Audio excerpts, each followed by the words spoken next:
ये बात मेरे गांव की है। जब छुट्टियों में मैं अपने गांव घूमने आया था। मेरे गांव में एक पुरानी खंडहर हवेली है जिसमें करीब 65 सालों से वहां कोई नहीं रहता। ये बात मुझे मेरे गांव के दोस्तों ने बताई थी और जब मुझे ये बात पता चली तो मेरा मन करने लगा कि एक न एक बार तो मैं इस हवेली में ज़रूर जाऊंगा।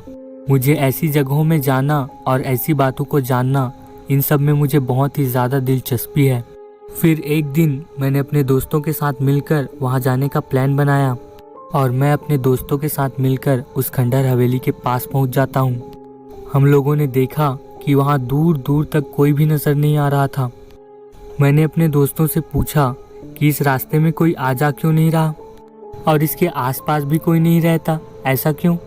तो मेरे दोस्तों ने बताया कि ये हवेली सिर्फ पुरानी और खंडहर नहीं है, बल्कि ये हवेली एक भूतिया और श्रापित हवेली है।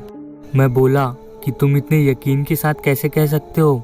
मेरे दोस्तों ने बताया कि हमारे गांव में इस हवेली के बारे में यही मानना है।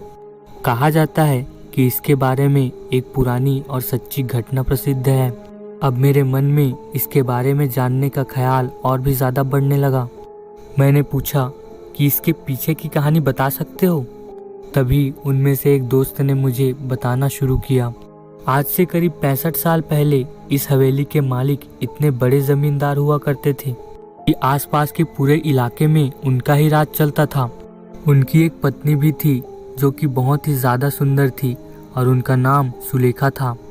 उस समय उस गांव में डाकुओं का खौफ हुआ करता था और डाकुओं की फौज जिस गांव से होकर गुजरती उस गांव को पूरी तरह बर्बाद कर दिया जाता था। एक बार डाकुओं के सरदार की नज़र जमींदार की संपत्ति पर पड़ी, जिसके बाद ही उन डाकुओं ने जमींदार के घर डकैती करने की सोची।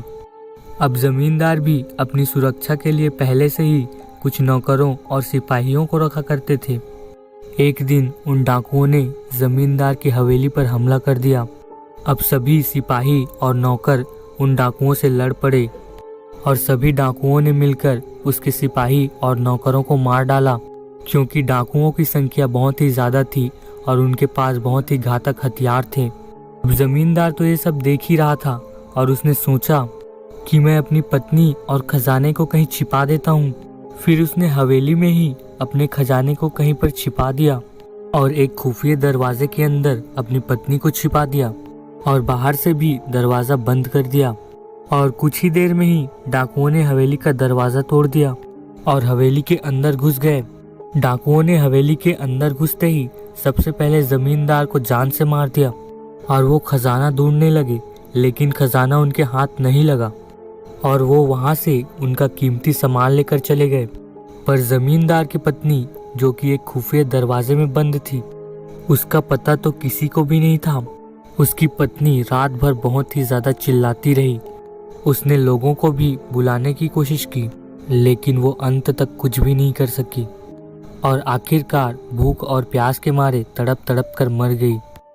उसके मरने के बाद उसकी लाश से बदबू आने लगी और आखिरकार उनके मरने के बाद ही लोगों ने उसे ढूंढा और उनका अंतिम संस्कार किया। कहा जाता है कि आज भी उनकी आत्मा उसी कमरे में है और अपने जमींदार पति का इंतज़ार कर रही है और कहा जाता है कि जब वो ज़मींदार आएगा तभी उनकी आत्मा को शांति मिलेगी। तो गाइस, ये कहानी यहीं पर ख़त्म होती है। तो अगर आपको ये स्टोरी पसंद आई तो प्लीज़ लाइक करें, कमेंट करें और इसी तरह की हॉरर स्टोरीज सुनने के लिए हमारे चैनल को सब्सक्राइब करें। Thank you for watching.